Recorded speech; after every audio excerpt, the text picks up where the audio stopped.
95 news speed news కి స్వాగతం.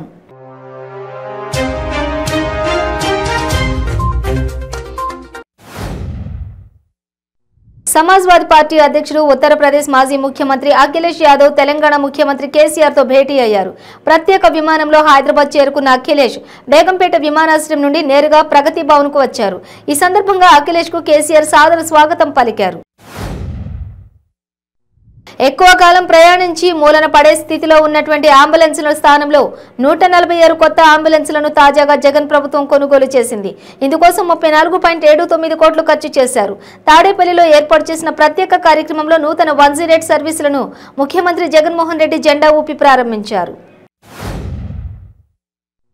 తెలుగు జాతికి గుర్తింపు గౌరవాన్ని తీసుకొచ్చిన మహనీయుడు, నటుడు, నాయకుడు నందమూరి తారక రామారావు అని, ఆయన తెలుగు జాతికి ఎప్పటికీ స్ఫూర్తినిస్తూనే ఉంటారని ఎన్టీఆర్ శకపురుషుడని ప్రముఖ రచయిత, రాజ్యసభ సభ్యుడు విజయేంద్ర ప్రసాద్ చెప్పారు.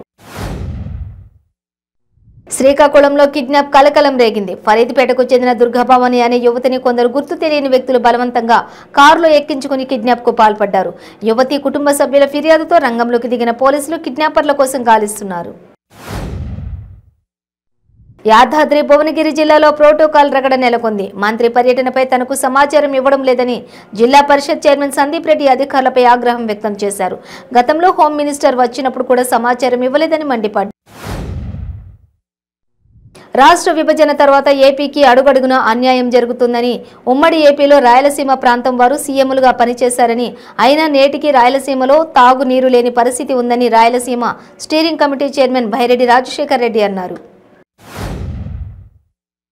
ప్రకాశం జిల్లా సింగరాయకొండలో ఉద్రిక్తత చోటు చేసుకుంది. తనపై నియోజకవర్గ వైసీపీ ఇన్ఛార్జి వరికోటి అశోక్ బాబు అనుచరులు దాడికి నిరసనగా సింగరాయకొండ వైఎస్ఆర్ విగ్రహం వద్ద వైసీపీ కార్యకర్త సాయి వేణు నిరాహార దీక్షకు యత్నించారు. విశాఖ శ్రీ శారదా పీఠాధిపతులు స్వరూపానందేంద్ర, స్వాత్మానందేంద్ర స్వాములు చతుర్మాస దీక్షకు అంకురార్పణ చేశారు. గురు పూర్ణిమ సందర్భంగా వ్యాస పూజ నిర్వహించి దీక్షకు శ్రీకారం చుట్టారు. రిషికేశ్లోని విశాఖ శారదాపీఠం ఆశ్రమం ఈ కార్యక్రమానికి వేదికగా నిలిచింది. సనాతన హైందవ ధర్మంలో చతుర్మాస దీక్షకు విశిష్ట ప్రాధాన్యత ఉంది. ఉస్మానియా ప్రభుత్వ ఆసుపత్రి నూతన నిర్మాణానికి ప్రజాప్రతినిధులు ఏకాభిప్రాయాన్ని వ్యక్తం చేశారు. ప్రజల వైద్య అవసరాల కోసం పాత భవనాలు తొలగించైనా సరే నిర్మాణాలు చేపట్టాలని విజ్ఞప్తి చేశారు. ఈ అభిప్రాయాన్ని ప్రభుత్వం పరిశీలించి అఫిడవిట్ రూపంలో హైకోర్టుకు తెలియజేస్తుందని మంత్రి హరీష్ రావు తెలిపారు. విశాఖ గిరి ప్రదక్షిణను సఫలీకృతం చేయడంలో రాష్ట్ర ప్రభుత్వం విఫలమైందని టీడీపీ రాష్ట్ర ప్రధాన కార్యదర్శి మహమ్మద్ నజీర్ ఆరోపించారు. గతంలో జరిగిన చందనోత్సవంలో భక్తులు అనేక ఇబ్బందులు పడ్డారని, అధికారులు వీఐపీల సేవలకు పరిమితమయ్యారే తప్ప సామాన్య భక్తులకి దర్శన భాగ్యం కల్పించలేదని అన్నారు. విజయవాడ పాత గవర్నమెంట్ హాస్పిటల్లో దారుణం జరిగింది.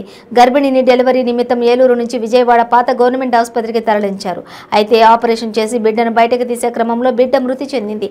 ఉదయం తల్లి కూడా మృతి చెందింది. తల్లి, బిడ్డ మృతి చెందడంతో కుటుంబ సభ్యులు ఆగ్రహం వ్యక్తం చేశారు.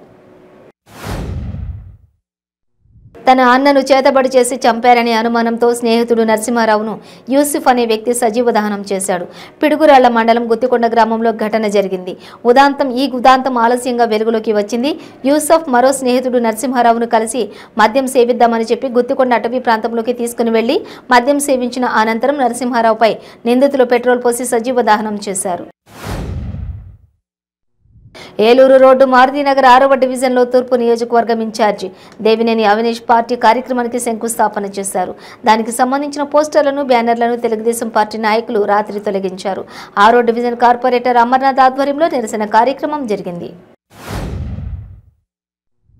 ఎన్టీఆర్ జిల్లాలో త్రుటిలో పెను ప్రమాదం తప్పింది. గొల్లపూడి ఇండియన్ ఆయిల్ యూనియన్ బంకులో కెపాసిటర్ పేలి అగ్ని ప్రమాదం చోటు చేసుకుంది. బంకులో ఉన్న ఫైర్ ఎక్విప్మెంట్ తో బంకు సిబ్బంది మంటలను అదుపులోకి తీసుకువచ్చారు.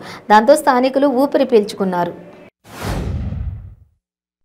కాకినాడ జిల్లాను గంజాయి రహిత జిల్లాగా మార్చడమే లక్ష్యమని జిల్లా ఎస్పీ సతీష్ కుమార్ అన్నారు. జిల్లా ఎస్పీ కార్యాలయంలో జరిగిన విలేకరుల సమావేశంలో ఆయన మాట్లాడారు. మాదక ద్రవ్యాల రవాణా స్మగ్లర్లను గుర్తించడం జరుగుతుందని అన్నారు. అనుమానాస్పదంగా ఉన్న వ్యక్తుల పట్ల, పాత నేరస్తుల పట్ల నిఘా పెట్టినట్లు జిల్లా ఎస్పీ సతీష్ కుమార్ తెలిపారు. ప్రకాశం జిల్లా త్రిపురాంతకం మండలంలోని కస్తూరిబాయి బాలికల కళాశాలను food corporation chairman Pratap Reddy ఆకస్మిక తనిఖీ చేశారు. పిల్లలకు పంపిణీ చేసే ఆహార పదార్థాలను పరిశీలించారు. మంచి పౌష్టిక ఆహారం పెడుతున్నారా లేదా అని పిల్లలను అడిగి తెలుసుకున్నారు. విద్యార్థులతో సమావేశమయ్యి వారి నుంచి సమస్యలను అడిగి తెలుసుకున్నారు. రాష్ట్ర గవర్నర్ తమిళిసై ఉస్మానియా హాస్పిటల్లో అన్ని వార్డులను పరిశీలించారు. వార్డులో శుభ్రత, రోగులకు అందుతున్న వైద్యం గురించి అడిగి తెలుసుకున్నారు. హాస్పిటల్ మూత్రశాల లోపలికి వెళ్లి శుభ్రత ఉందా అని పరిశీలించారు.